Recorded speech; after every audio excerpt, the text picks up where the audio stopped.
Patriani traz para a cidade de Santo André mais um super lançamento. O Áurea Patriani. Ideal para as famílias do ABC. Confortável, moderno e com os diferenciais que só a Patriani faz por você. Localizado na tradicional e tranquila rua Davi Campista, ao lado do bairro Jardim e pertinho dos bares, lojas e restaurantes mais famosos da cidade. Um empreendimento cheio de atrativos e com 2 opções de plantas. De 80 metros quadrados com 2 suítes, ampla sala integrada com a varanda e a cozinha. E 96 metros quadrados com 2 suítes e um terceiro dormitório, que pode virar um escritório ou ampliar ainda mais a sala se preferir. E não para por aí. Cozinha com janela sobre a pia, piso no apartamento todo. Quartos e banheiros com ótima iluminação e ventilação natural. Box de vidro nos banheiros, aquecedor a gás instalado e estrutura completa de ar-condicionado, com ponto na sala e nos quartos. O lazer e o conforto também são completos. Piscina climatizada para os adultos e crianças, quadra esportiva, sala de jogos, brinquedoteca, salão de festas, espaço gourmet, beauty care, fitness, pet place, car wash e muito mais. Tudo isso sem falar das vagas que são enormes no Áurea e cabem até uma picape cabine dupla e já vem com ponto de recarga para carro elétrico para cada apartamento. Uma exclusividade que só a Patriani oferece. Essa é a Patriani que você já conhece. Sempre de olho no futuro, inovando com diferenciais exclusivos. Venha conhecer e se encantar com mais esse super lançamento. O Áurea Patriani vai superar suas expectativas. Construtora Patriani, uma nova história na construção civil.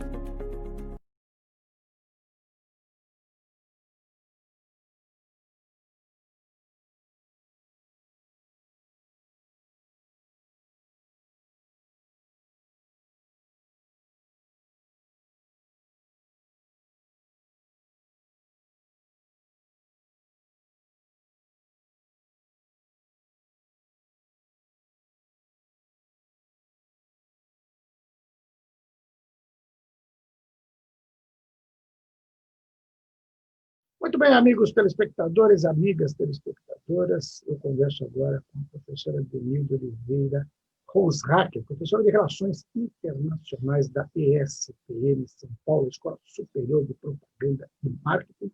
A gente conversa na véspera da posse do presidente Joe Biden dos Estados Unidos, uma posse bastante aguardada, um momento bastante tumultuado para a democracia, não só dos Estados Unidos, mas do planeta todo.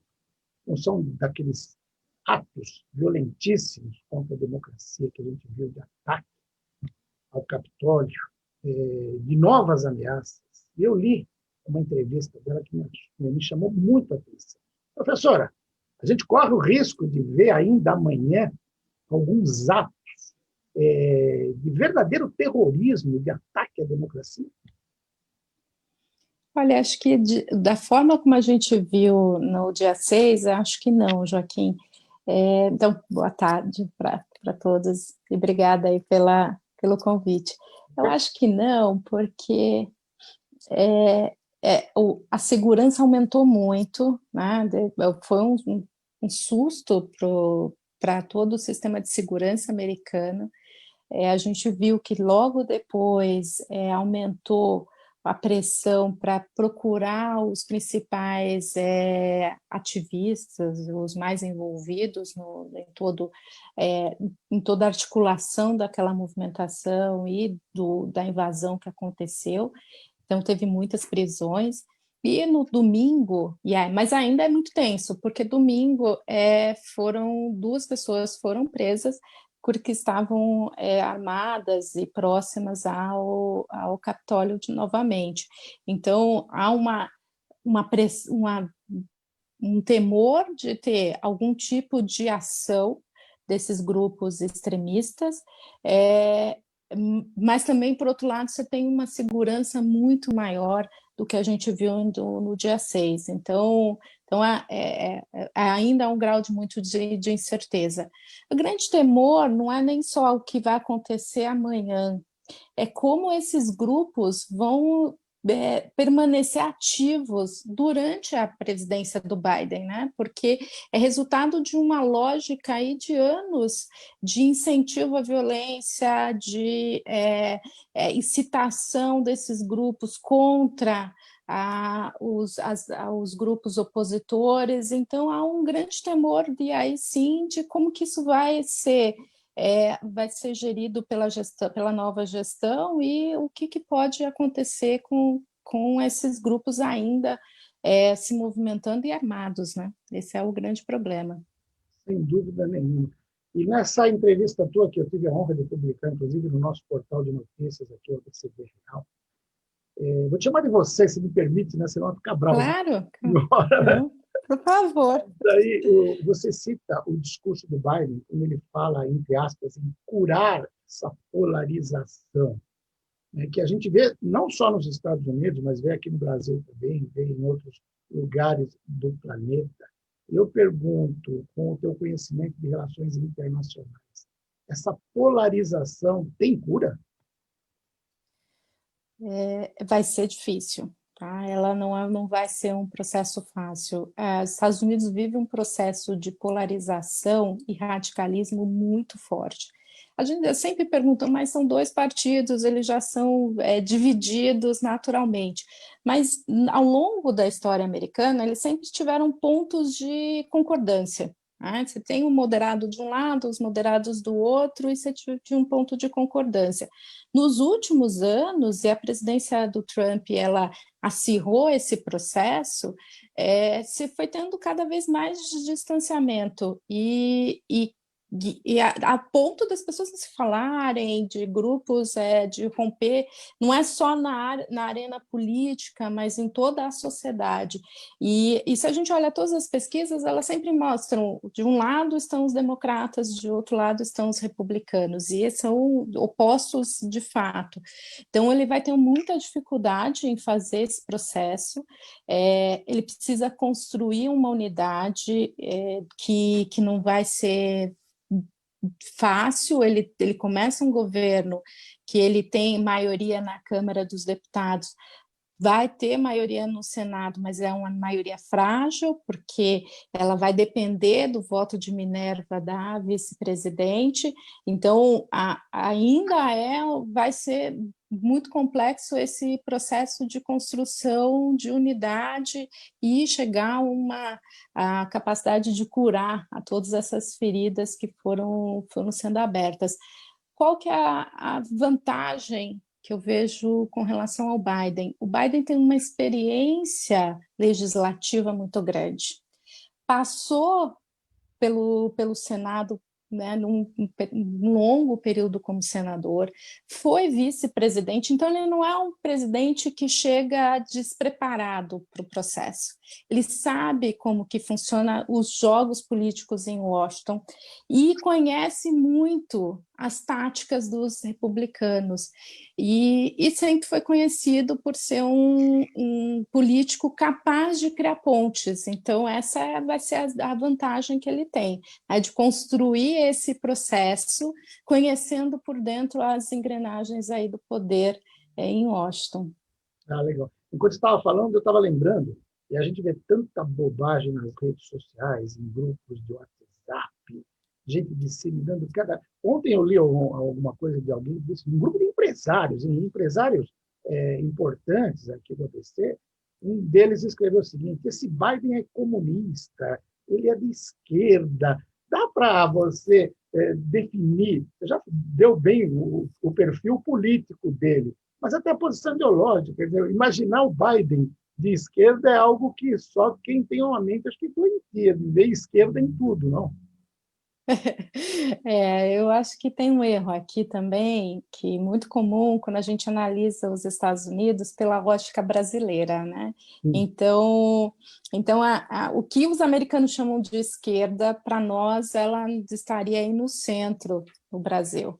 Então aí tem sempre essa confusão mesmo de que, olha, ele é de esquerda, se eu olho para os Estados Unidos. Mas o Biden nem nos Estados Unidos é considerado um político de esquerda, ele é um político de centro, tem uma posição moderada dentro do Partido Democrata, ganhou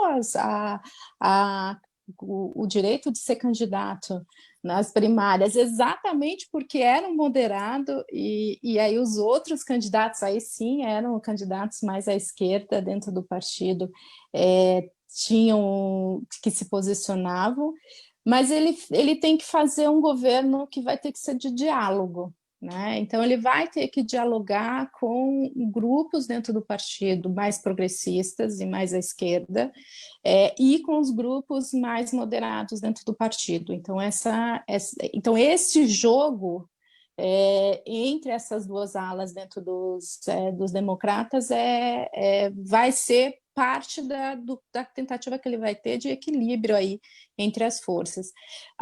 E do outro lado, ele precisa atrair os republicanos moderados, mas que são conservadores, mas que não são democratas. Né? Então, para isolar os grupos que são mais trumpistas, que estão ligados ao Trump, ou que são ainda mais tradicionais em termos de conservadorismo. Então, por isso que essa dificuldade de entender qual vai ser a posição ideológica do Biden. Ele vai estar no meio dessas forças, e aí o papel dele vai ser de buscar coordenar esses diferentes grupos ideológicos. E aí, voltando à sua pergunta, por que o setor empresarial acha que ele é o de esquerda? Porque ele tem uma posição que a gente diria na Europa mais social-democrata. Então, ele tem feito algumas posições políticas e vai adotar no governo dele uma visão de que o Estado tem que, neste momento de crise, tem que ter um papel fundamental para a recuperação econômica americana. E por isso ele tem sido comparado, inclusive, com Roosevelt, que fez o New Deal, né? Aquele que fez aquele grande programa de reconstrução pós a depressão americana, exatamente porque ele entende esse papel do Estado nesse momento. Então, vai ser um governo que vai buscar aumentar impostos, coisa que o Trump era contrário, e fez políticas de diminuição de impostos. Ele tem uma posição de aumentar o salário mínimo nos Estados Unidos. Então, essas posições que fazem com que alguns falem, bom, ele é de esquerda. Neste caso, ele está sendo um pragmático. Ele olha para os Estados Unidos nesse momento de crise e diz, eu preciso ser um líder que seja capaz de retirar o país dessa crise. E, para isso, tem que ter um papel fundamental enquanto líder, e o Estado vai ter que fazer ações. Então, há uma expectativa de que nos primeiros 100 dias tem aí um papel muito forte de políticas com uma capacidade maior de intervenção na economia, sim. E é uma visão que ele tem defendido. E a gente viu, lógico, durante toda a campanha, aqui no Brasil, o presidente Bolsonaro sempre se disse, né, amigo do Trump, e divulgando. E mesmo depois de terminadas as eleições, os grupos continuaram dizendo, não acabou a eleição, está errado, ele foi roubado, foi o último a reconhecer a vitória do Biden. O que a gente pode esperar na relação bilateral Brasil-Estados Unidos em função disso? Esse comportamento que houve durante toda a campanha eleitoral e depois ainda, pode ter reflexos negativos para a nossa política externa, para a nossa economia? Eu acho que para a política externa sim. O Biden já escolheu assessores em posições chaves que têm feito críticas ao governo brasileiro, faz críticas à nossa gestão da questão da Amazônia. Então, é mais um país que vai pressionar o Brasil na questão da Amazônia e na questão de direitos humanos. Então, essa é uma agenda que vai estar presente. Só que o comércio bilateral entre os dois países é muito grande. Então, e o Biden é um pragmático. Tá? Ele vai olhar de um lado a questão política e diplomática e de outro lado a questão econômica. Agora, o que a gente não vai ter é avanço na agenda, né? O que o governo brasileiro esperava, que não conseguiu no governo Trump, que era avançar na área de comércio. A gente conseguiu um acordo de facilitação de regras, mas não conseguiu um acordo comercial, que era o desejo do Brasil. Então, não conseguiu no governo Trump e dificilmente vai conseguir no governo Biden. Agora, a relação vai ser uma relação difícil, uma relação de distanciamento, provavelmente vai ter ações, o Biden, de pressão sobre o Brasil e sobre o governo Bolsonaro, e aí a gente vai ver qual vai ser a reação do governo brasileiro. Hoje, em termos de política externa, nós estamos bem isolados no mundo, né? Não só na relação com os Estados Unidos, mas na relação com a Europa, na relação com a China, na relação com os nossos vizinhos. Então, este quadro possivelmente vai se agravar com uma posição mais dura do governo americano. Agora, bom, a ponto de a gente perder a chance de adquirir vacinas que são tão necessárias hoje, né, por bobagens, por atraso e por conceitos totalmente estranhos à ciência, falando em cura precoce, essa coisa toda. Quer dizer, essa bobagem toda, inclusive, já está nos atrasando, inclusive, o processo de combate à Covid-19. Né? Sim, tá nos atrasando em vários fóruns, né? O Brasil tem sido deixado de participar de fóruns importantes, de ser uma voz que era reconhecida como uma voz que defendia posições importantes no mundo e liderava processos, e a gente viu esse reflexo agora com a Índia, né? Nós vamos para o final da fila, eles vão dar preferência para aliados mais fortes. A mesma coisa a gente vê com a China, com a liberação. Você tem um governo que está falando mal do outro há meses e, de repente, precisa da ajuda, vai ter menos boa vontade. Então, esse é um reflexo de uma política externa completamente desajustada e fora da tradição brasileira em termos de política externa. Na nossa relação com os países, com os Estados Unidos, também não vai ser diferente, né? A gente tem agendas importantes que não vão avançar e provavelmente pode ser que a gente tenha aí complicadores. O grande temor na relação com o Biden é que nesse acirramento pessoal, e o governo brasileiro tomou decisões bastante complicadas ao apoiar o Trump e referendar as posições contra o sistema eleitoral americano, porque não é só, muita gente pensa, foi porque o governo brasileiro demorou para reconhecer e mandar congratulações. Não foi só isso, né? O governo brasileiro fez campanha dizendo que o Biden não era um candidato, não era um vencedor legítimo. E nas últimas semanas insistiu nesse erro. Então, isso vai ter reflexo, isso com certeza vai aparecer em algum momento na relação bilateral. Só para a gente concluir, eu tenho muito mais perguntas para fazer, mas infelizmente o tempo de televisão é implacável. Mas eu estava pensando assim, até que ponto a votação do impeachment, que agora vai para o Senado, mesmo depois de terminado o mandato do Trump, isso vai ter um significado importante, tanto na conjuntura interna dos Estados Unidos, quanto para a visão do mundo a respeito de democracia. E você acredita que esse processo vai chegar ao fim, ele vai ficar impedido de participar de novas eleições, vai ser banido da vida política? Boa pergunta. Essa é uma grande questão hoje, porque, como eu falei antes, esse é um problema para os democratas, né? Eles têm maioria no Senado, mas não o suficiente para criar uma situação de não dependência dos republicanos. Há uma pressão muito forte nos Estados Unidos para que, sim, o Trump seja condenado e seja impedido de ser reeleito, né? São dois momentos, né? Primeiro ele vai ser, se ele for condenado no julgamento do impeachment, ele depois avaliado se ele pode manter os direitos políticos. E é o interesse de muitos republicanos, que é tirar, né? Dizer assim, vamos limpar essa situação. Então há uma expectativa de que, sim, se vá até o final nesse processo, exatamente, e que seja rápido, porque essa é importante para o Biden. Quanto mais demorar, mais complicado fica para o próprio governo dele, porque as atenções ficam na discussão sobre o impeachment. Então, tem que ser um processo rápido.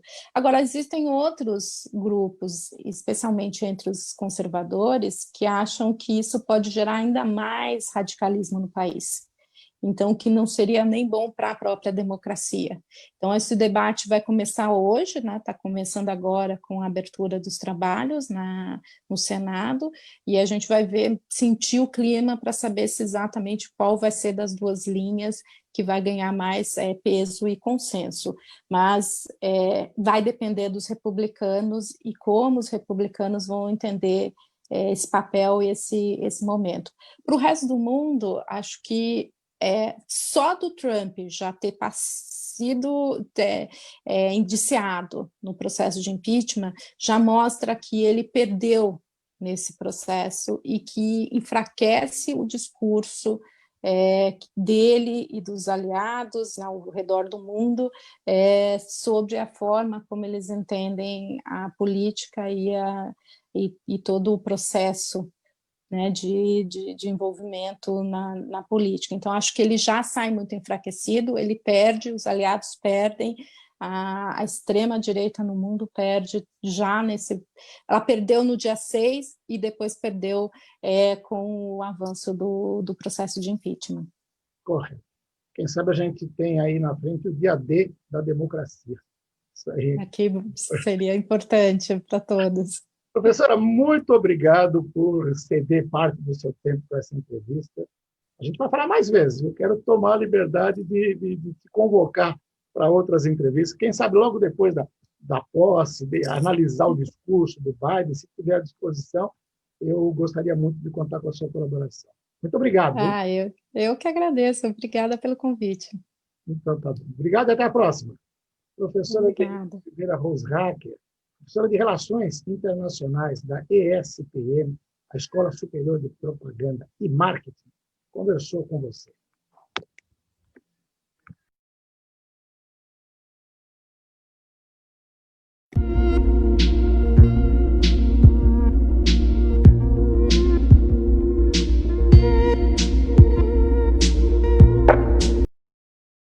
A Patriani traz para a cidade de Santo André mais um super lançamento. O Áurea Patriani. Ideal para as famílias do ABC. Confortável, moderno e com os diferenciais que só a Patriani faz por você. Localizado na tradicional e tranquila rua Davi Campista, ao lado do bairro Jardim e pertinho dos bares, lojas e restaurantes mais famosos da cidade. Um empreendimento cheio de atrativos e com 2 opções de plantas.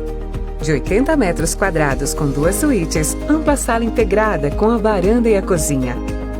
E 96 metros quadrados com 2 suítes e um terceiro dormitório, que pode virar um escritório ou ampliar ainda mais a sala se preferir. E não para por aí. Cozinha com janela sobre a pia, piso no apartamento todo. Quartos e banheiros com ótima iluminação e ventilação natural. Box de vidro nos banheiros, aquecedor a gás instalado e estrutura completa de ar-condicionado, com ponto na sala e nos quartos. O lazer e o conforto também são completos. Piscina climatizada para os adultos e crianças, quadra esportiva, sala de jogos, brinquedoteca, salão de festas, espaço gourmet, beauty care, fitness, pet place, car wash e muito mais. Tudo isso sem falar das vagas que são enormes no Áurea e cabem até uma picape cabine dupla e já vem com ponto de recarga para carro elétrico para cada apartamento. Uma exclusividade que só a Patriani oferece. Essa é a Patriani que você já conhece. Sempre de olho no futuro, inovando com diferenciais exclusivos. Venha conhecer e se encantar com mais esse super lançamento. O Áurea Patriani vai superar suas expectativas.